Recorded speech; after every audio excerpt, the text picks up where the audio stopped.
Sometimes it's nice to be a little bit different and take the road less travelled. And today we have a very left field example of a very popular car type, the mid-sized SUV.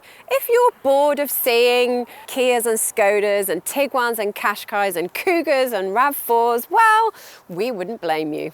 This is not one of those. This is a Subaru Forester in a forest. Sorry about the bad joke. Anyway, you might go several days without seeing another one.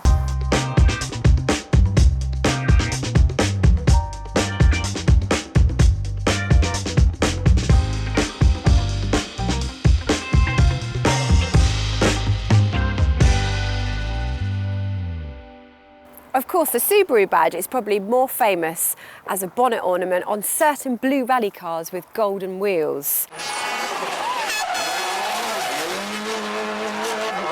But it's also beloved with farmers, and rally drivers and farmers both require the same thing: dependability. So it should offer reliability, but why else should you go for one instead of, say, a Volkswagen Tiguan, Nissan Qashqai or Kia Sportage, apart from being one of those cars that you see on every single street corner? Well, there is the fact that this is an actual proper 4x4 with permanent four-wheel drive, no less. And this is in a segment where your shopping SUV might not even have four-wheel drive at all. And if you are going to be heading to the rough stuff, this is probably one of the best vehicles you can get, unless you want to fork out a bit more for a Land Rover. We should say too that there was a 6th generation model of Forester out in spring 2025, which had new styling and slightly fancier interior tech. But it has the same engine as this older one. In actual fact, it has slightly less brake horsepower thanks to emissions regulations. This older model has 150 horsepower from a 2-litre non-turbocharged engine, which has a modest amount of hybrid assistance, which we'll come back to later.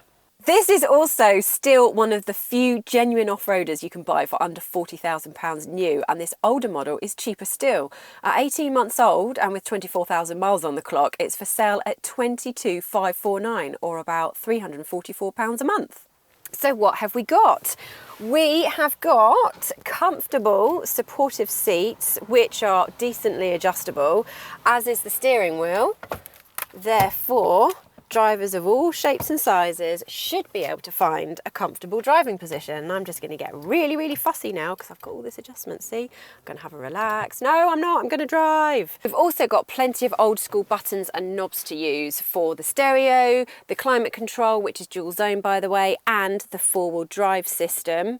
Okay, it's not the prettiest, but it's definitely very user-friendly, and it seems like it's built to last, which is what you want from a Subaru. But if you're looking for something a little more premium, then a Volkswagen Tiguan definitely ticks that box better than this car does. As for the infotainment screen, it is fairly responsive, but it's a touch small these days at 8 inches. Subaru has addressed that with a new model because it has a much larger portrait aspect central infotainment screen. That said, you do get all the modern gadgets and connectivity, for example, Apple CarPlay and Android Auto. There's also this extra 6.3-inch screen on top of the dashboard, which displays how the hybrid system is using up or distributing energy, among some other functions. Oh, and while we're on the subject of gadgets, the Subaru Forester has a roster of high-tech safety kit, including lane keep assist, blind spot monitoring, pre-collision braking, and an alert that tells you when stopped traffic is moving again. What's more, a 2022 update also brought autonomous emergency steering, adaptive cruise control, and a lane departure warning system that detects grass verges, which is actually more of a big deal than we might think. One other piece of tech that was added in 2022 was a fatigue monitor. Now, you do get these in quite a lot of cars these days, and what it does is it detects if you take your eyes off the road too long. But the system in the Forester is actually quite sensitive, so if you're squinting at the sun or just, yeah, it just keeps bonging at you. When actually, I'm awake, I'm paying attention, I'm driving and I'm looking. I was going to trick you then and just stay asleep, but I am actually going to carry on. One place it won't matter if you feel tired is the back seats, because there's plenty of space to stretch out, even if you are 6 foot, which I'm not.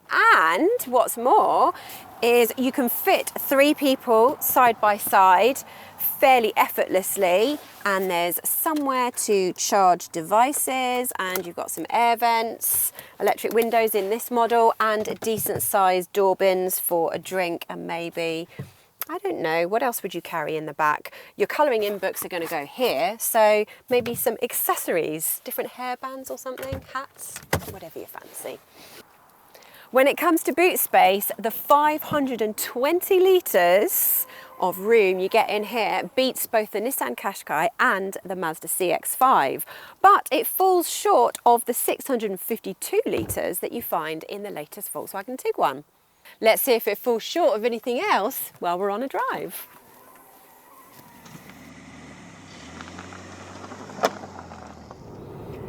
Subarus used to almost be defined by their engine noise, the four-cylinder boxer engines burbling and the effortless power as a result of a turbocharger.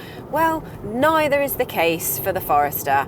It is not fast and it doesn't have a turbocharger. It takes 11.8 seconds to get to 60 despite the electric assistance. In fact, when you push the Forester's engine hard, it really doesn't like it very much. It feels laboured and sounds brash, and that's a shame given what a pleasure the boxer engines of old used to be. Perhaps worse is that Subaru discontinued the 6-speed manual, so the only transmission choice is a CVT. And with very little low-end grunt, the engine blares and roars at very low throttle. The result is not very good fuel economy and not great progress either.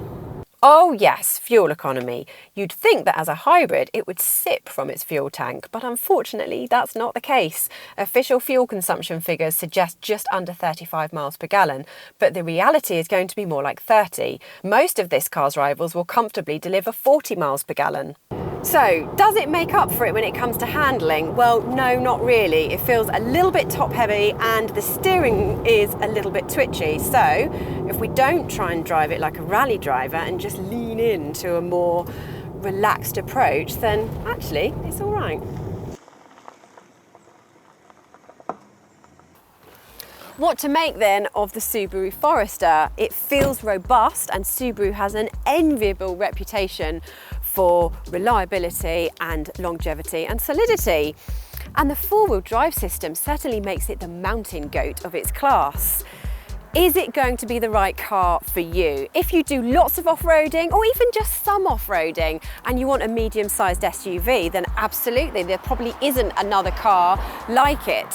However, for most people, most of the time, any one of its rivals will be a more appropriate choice.